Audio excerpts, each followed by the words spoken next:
नमस्कार। आज हम विजय माल्या के उस पक्ष को थोड़ा गहराई से समझने की कोशिश करेंगे जो सालों बाद उनके एक इंटरव्यू में सामने आया है। हाँ, ये जानकारी एक YouTube पॉडकास्ट इंटरव्यू से है। इसमें माल्या ने काफ़ी खुलकर बात की है किंगफिशर एयरलाइंस, वो कर्ज वाला मामला और जो भी इल्ज़ाम लगे उन पर। तो एक तरह से ये उनकी साइड की स्टोरी है। बिल्कुल। तो आज हम इसी इंटरव्यू के जो मुख्य दावे हैं और जो जवाब दिए गए हैं उन्हीं को खंगालेंगे। माल्या का नज़रिया क्या है उसको समझने की कोशिश करेंगे। चलिए शुरू करते हैं। तो सबसे पहली और शायद सबसे बड़ी बात जो माल्या कह रहे हैं वो ये कि उन्हें जानबूझकर निशाना बनाया गया। मतलब जैसे भारत में कोई बिजनेस फेल हो जाए तो उसका एक पोस्टर बॉय बना दिया। हाँ, और वो मीडिया कवरेज पर भी सवाल उठाते हैं कि कैसे उससे एक पब्लिक ओपिनियन बन गया। सही। और यहीं पर एक काफ़ी चौंकाने वाली बात वो सामने रखते हैं। माल्या का तर्क है कि जो डेट रिकवरी ट्रिब्यूनल है, DRT, हाँ, जो कर्ज वसूली देखती है। हाँ, तो उनके हिसाब से जो ओरिजिनल लोन था ब्याज मिलाकर वो करीब 6,203 करोड़ रुपए था। लेकिन वो कहते हैं कि भारत सरकार ने खुद माना है कि रिकवरी मतलब वसूली 14,100 करोड़ रुपए से ज़्यादा हो चुकी है। अच्छा, मतलब जितना कर्ज था उससे कहीं ज्यादा रिकवरी, दोगुनी से भी ज्यादा। हाँ हाँ, बिल्कुल। तो फिर ये तो उनके इस दावे को कि उन्हें चोर कहना कहाँ तक सही है काफी मजबूती देता है ना, अगर वसूली इतनी ज्यादा हो गई है। बिल्कुल, और यही उनके डिफेंस का एक बड़ा पॉइंट है।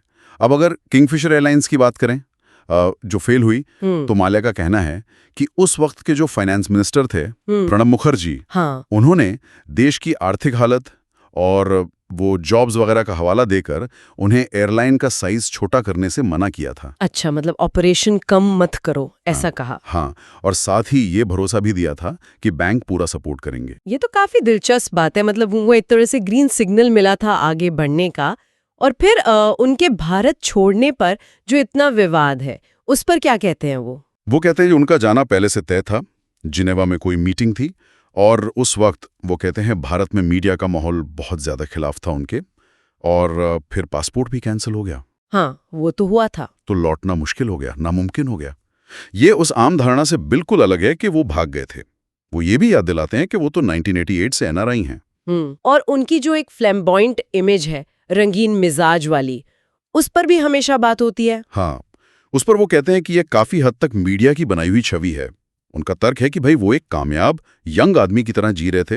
मतलब नॉर्मल लाइफस्टाइल थी उनके हिसाब से। हाँ, और उन्होंने अपनी इस पर्सनैलिटी का इस्तेमाल भी किया अपने ब्रांड्स के लिए, खासकर किंगफिशर बियर जैसे वो सरोगेट एडवर्टाइजिंग करते थे। हाँ, वो एयरलाइन और बियर वाले एड्स। बिल्कुल, और वो खुद ब्रांड एम्बेसडर भी बने।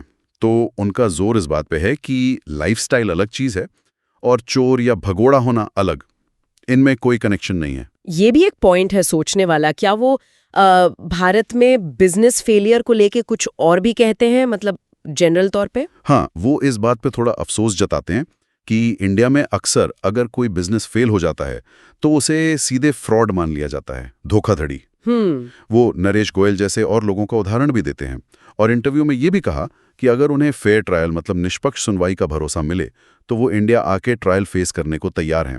हालांकि CBI और ED की प्रक्रिया पे उन्हें कुछ खास भरोसा नहीं लगता। और वो जो स्पेसिफिक आरोप है, जैसे पैसों की हेराफेरी, फंड साइफनिंग जिसे कहते हैं, उसे वो बिल्कुल नकारते हैं। उनका दावा है कि सारा पैसा एयरलाइन के लेजिटिमेट खर्चों में ही गया, जैसे विमानों का लीज, पार्ट्स खरीदना वगैरह। और IDBI बैंक को गलत जानकारी देने वाला आरोप? उस पर वो कहते हैं कि भाई बैंकों ने अपनी ड्यू डिलिजेंस की थी, अपनी जांच पड़ताल की, किंगफिशर ब्रांड की वैल्यू को उन्होंने खुद आंका और माना था। और ये जो बात उठती है कि निजी खर्चे या F1 टीम पर लोन का पैसा लगाया, हाँ, ये भी एक बड़ा आरोप था। उस पर उनका कहना है कि F1 टीम तो ब्रांड प्रमोशन के लिए थी और जो भी पर्सनल खर्चे थे उन्होंने अपने पैसे से किए, लोन के पैसे से नहीं।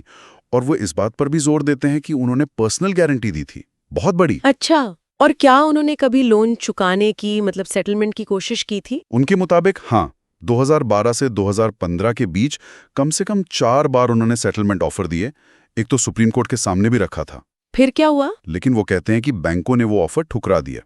शायद बैंकों को लगा कि उनकी जो संपत्ति जब्त की है उसे बेचकर ज्यादा पैसा मिल जाएगा। तो कुल मिला के देखें तो इस इंटरव्यू में माल्या की कहानी ये उभरती है कि उनका इरादा तो चुकाने का था, लेकिन वो एक तरह के परफेक्ट स्टॉर्म में फंस गए। इकोनॉमी खराब, पॉलिसीज, फ्यूल कॉस्ट बढ़ गई। हाँ, कई चीजें एक साथ हो गईं। और उन्हें गलत तरीके से विलेन बनाया गया, जबकि उन्होंने असल कर्ज से कई ज्यादा की संपत्ति दी है और उनका देश छोड़ना भागना नहीं था। तो अब सवाल यही है कि इस पूरी कहानी का क्या मतलब निकाला जाए। सही कहा। देखिए, इस स्रोत से जो एक आखिरी और शायद सबसे अहम बात निकलती है वो ये है कि जो पब्लिक नैरेटिव है, मीडिया में जो कहानी सालों से चल रही है और जो कहानी माल्या अपने इस इंटरव्यू में बता रहे हैं, उनमें जमीन आसमान का फर्क है। हाँ, खासकर वो कर्ज की रकम और वसूली के आंकड़ों को लेकर। बिल्कुल। और ये सोचने पर मजबूर करता है कि एक ही मामले की इतनी अलग-अलग कहानियां कैसे बन जाती हैं और कैसे वो चलती रहती हैं। सच क्या है, ये शायद और भी ज्यादा पेचीदा सवाल है।